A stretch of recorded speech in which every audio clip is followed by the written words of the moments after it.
अस्सलाम वालेकुम।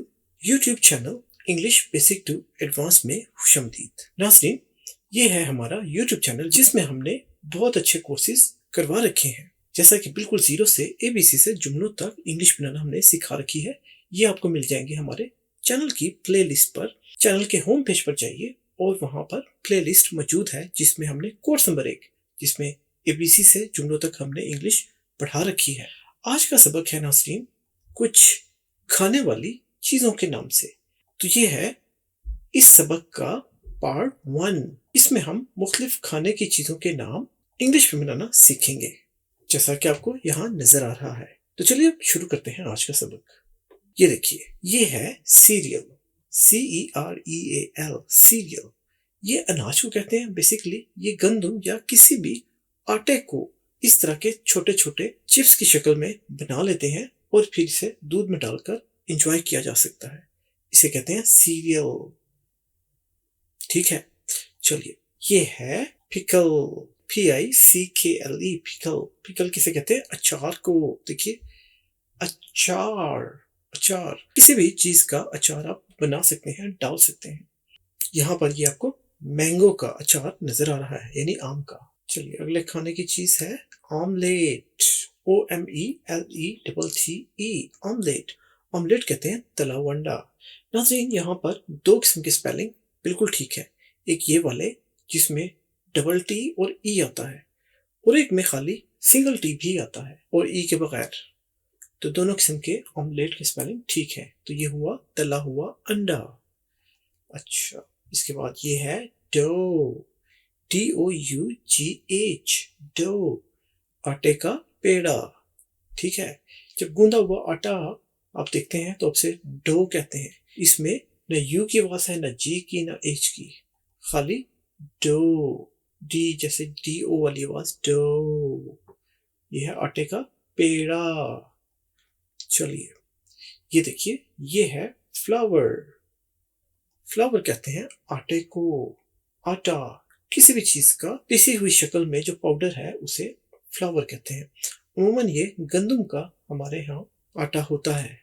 अब इसको फ्लोर नहीं बोलना, ये है फ्लावर। ओ आ की आवाज निकाल रहा है और यू दोबारा आ की आवाज। तो ये फ्लावर, फ्लावर, फ्लावर जैसे फूल वाला लफ्ज है, ऐसे ही ये फ्लावर को भी आपने बोलना है। ये है आटा। अच्छा, उसके बाद है राइस। देखिए, राइस, चावल, RICE, राइस।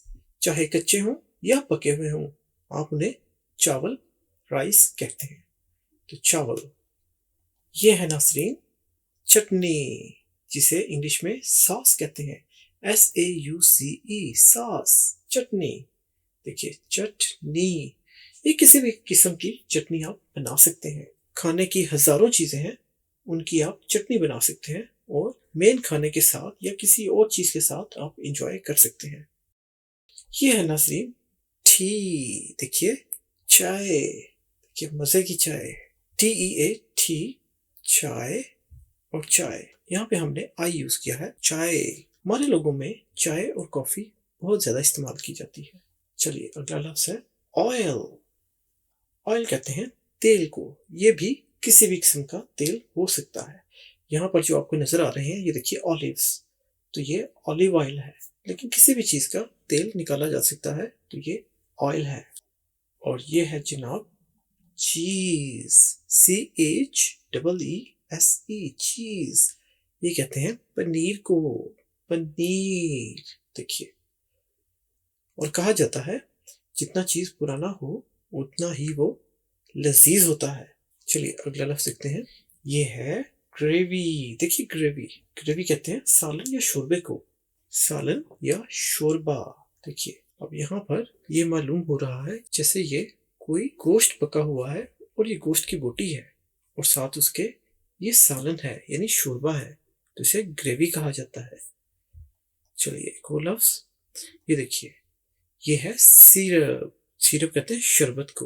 उमूमन ये मेडिकल के जो सिरप होते हैं या किसी फल से भी आप कोई शरबत निकालते हैं तो उसे सिरप कहा जाता है, SYRUP, सिरप, शरबत। और उसके बाद ये देखिए, ये क्या है नाज़रीन? Soup, SOUP, soup. सूप को तो हम सूप ही बोलते हैं, लेकिन अगर देखा जाए तो ये भी एक तरह से शोरबा ही है, शोरबा, ठीक है, सूप। और ये है विनेगर, देखिए VINEGAR, विनेगर। विनेगर कहते हैं सिरके को, सिरका। ये बहुत मुफीद है। सिरका न सिर्फ किचन के आइटम में इस्तेमाल होता है, बल्कि ये सफाई के लिए भी बहुत करामत है, सिरका। इसके बाद है नाज़रीन ब्रेड, BREAD, ब्रेड। ब्रेड कहते हैं रोटी को, रोटी। हमारे यहाँ रोटी को ब्रेड कहते हैं, लेकिन हम इसे भी ब्रेड कहते हैं। हमारे यहाँ इसे डबल रोटी कहा जाता है, लेकिन अंग्रेजों के लिए ये भी ब्रेड है और ये भी ब्रेड है, तो ब्रेड, रोटी। ये देखिए नाज़रीन, ये है गोश्त, और गोश्त की इंग्लिश है मीट, MEAT, मीट, गोश्त। देखिए गोश्त, अब ये कोई भी गोश्त हो सकता है, छोटे का या बड़े का। इसकी तफसील हम अगले लेसन में पढ़ेंगे। ये है कार्डामम, CARDAMOM, कार्डामम। कार्डामम कहते हैं इलायची को, इलायची, देखिए इलायची, कार्डामम। इसके बाद ये है शहद, बिल्कुल ठीक, HONEY, हनी। हनी कहते हैं शहद को, शहद। तो नाज़रीन, आज का सबक हम ख़त्म करते हैं मीठे पर, शहद पर। कुछ और खाने की चीज़ें भी हैं जिसे हम अपने अगले लेसन में पढ़ेंगे। तो मिलेंगे हम आपसे अगले लेसन में, लेकिन नए आने वाले दोस्तों को बताते चलें कि चैनल को सब्सक्राइब कर लें, ताकि आपको यूट्यूब पर हमारा चैनल ढूंढना ना पड़े, इंग्लिश बेसिक टू एडवांस। और नए आने वाले शब्द की अपलोड होते ही आपको नोटिफिकेशन मिल जाएगी, और आप हमारे साथ बआसानी इंग्लिश सीखने और इंग्लिश की प्रैक्टिस में शामिल रहेंगे। अगर सबक पसंद आया हो तो लाइक ज़रूर कीजिए और कमेंट्स में हमें अपनी राय भी दीजिए। अच्छे सबक हैं, इनको अपने दोस्तों के साथ सोशल मीडिया पर, जैसे व्हाट्सएप, फेसबुक, इंस्टाग्राम, ट्विटर, इन जैसे प्लेटफॉर्म पर शेयर भी कीजिए, ताकि सभी इनसे फ़ायदा उठा सकें। तो मिलेंगे हम आपसे अगले लेसन में, तब तक के लिए अपना बहुत ख्याल रखिएगा। अल्लाह हाफिज़।